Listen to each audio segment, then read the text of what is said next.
Halo guys, halo, selamat datang di channel saya yang tidak jelas, yang tidak tahu arah tujuannya kemana coy. Jadi hari ini, malam ini lebih tepatnya, sekarang jam berapa ya? Sekarang jam setengah sepuluh, sorry maaf. Jadi sekarang malam ini saya mau bercerita tentang, sebentar, kameranya benerin dulu dong.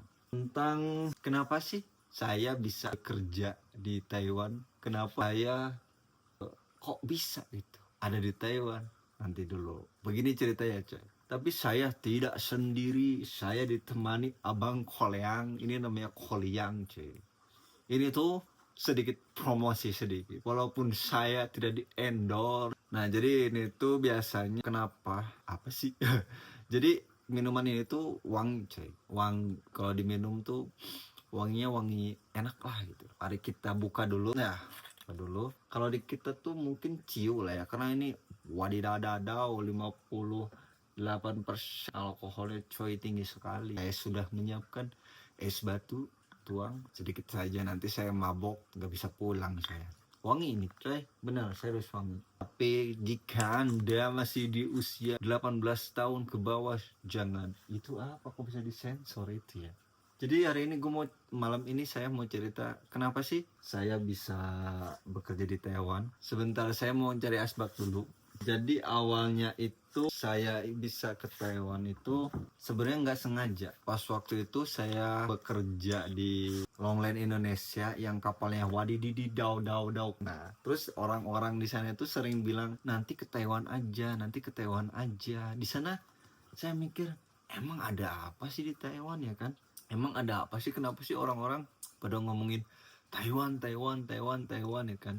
Di sana saya berpikir saya tidak mau ke Taiwan. Kenapa? Karena sangat familiar di kalangan pelaut coy kalau Taiwan itu. Terus ada satu teman, satu kapal juga, dia cerita dia tuh mau ke Spanyol. Nah di sana saya baru tertarik. Wadidaw, Spanyol kata saya. Saya berpikir jauh ya kan, wah Spanyol, cewek-ceweknya mantap juga ya. Saya tuh di situ mulai berpikir jorok tuh. Kan biasanya orang-orang barat, orang-orang Eropa di sana kalau misalkan di pantai itu pakai bikini sama tank top doang kan. Bikini sama tank top sama nggak sih? Pokoknya pakai celana dalam doang kan, sama apa tank top kayak gitu itulah. Pokoknya gue nggak tahu tuh namanya apa tuh. Nah, di sana pikiran saya, wadidididididau, pikiran jelek saya langsung mulai tersorot ke sana, coy. Jadi di sana saya mulai tuh bersemangat. Wah, Spanyol, Spanyol itu langsung saya pengen Spanyol ya kan. Singkat cerita, nyandar lah tuh setelah sekian lama 2 tahun saya bekerja di tengah laut yang kapalnya sangat, yang gajinya sangat, saya akhirnya sandar. Terus saya fokus ke target saya kan, tujuan saya Spanyol. Pulang, tiba-tiba saya tidak menemukan channel untuk ke Spanyol. Saya tidak tahu harus kemana, bingung ya kan. Kita cerita, ada teman saya yang sekarang bukan teman saya lagi, itu dia pernah kerja di Taiwan. Akhirnya saya bertanya kan sama si bukan teman saya ini sekarang, dulu si teman sekarang bukan, apakah saya bisa ke Taiwan? Kata dia, oh tentu bisa. Saya bertanya, syarat-syaratnya apa? Syarat-syaratnya A, B, C, D, E, F, G, H, I. Akhirnya, oke, saya akan melakukannya sesegera mungkin. Akhirnya saya urus persyaratannya, gini-gini itu. Saya serahkan kepada dia dan diterima sama PT. Akhirnya saya menunggu panggilan. Untungnya bumi masih berputar. Nah, untungnya waktu itu saya cepat dipanggilnya. Saya langsung tes swab apa namanya? Ya gitu-gitulah pokoknya, yang dicolok hidungnya gitu.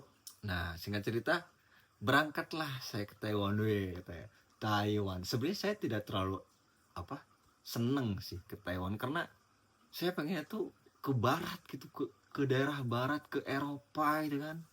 Lihat cewek-cewek pakai bikini di pantai, wadidididau. Saya seperti itu awalnya.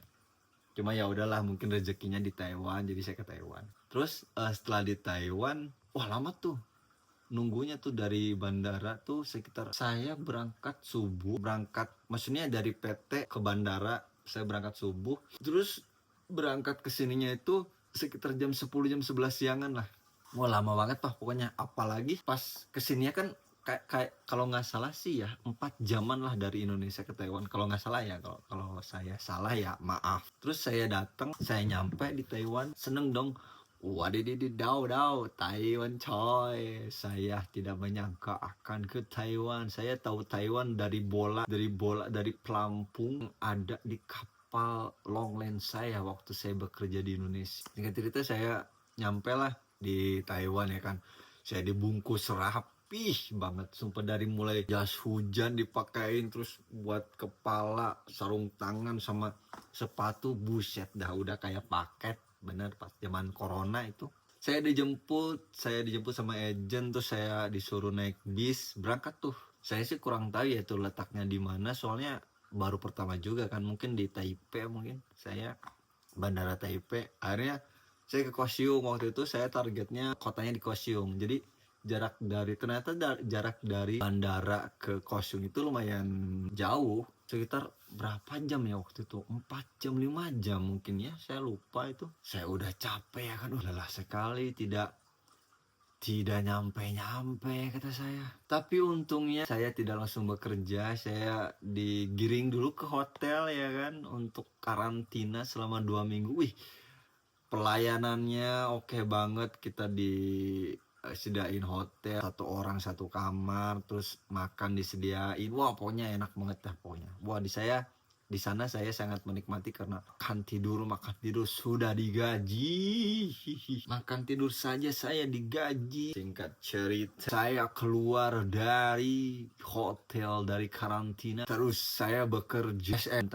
Saya pergi ke kapal. Wah, di sana saya disambut dengan minuman, segala minuman ada. Saya mabok di sana sampai tepar. Wah, rame banget, banyak banget minuman. Habis itu acaranya sudah selesai, kita tidur. Besoknya kerja dong dengan mata menggiling-giling kepala, giling-giling sana, giling sini. Wah, kakak, ini apaan ini, kata saya.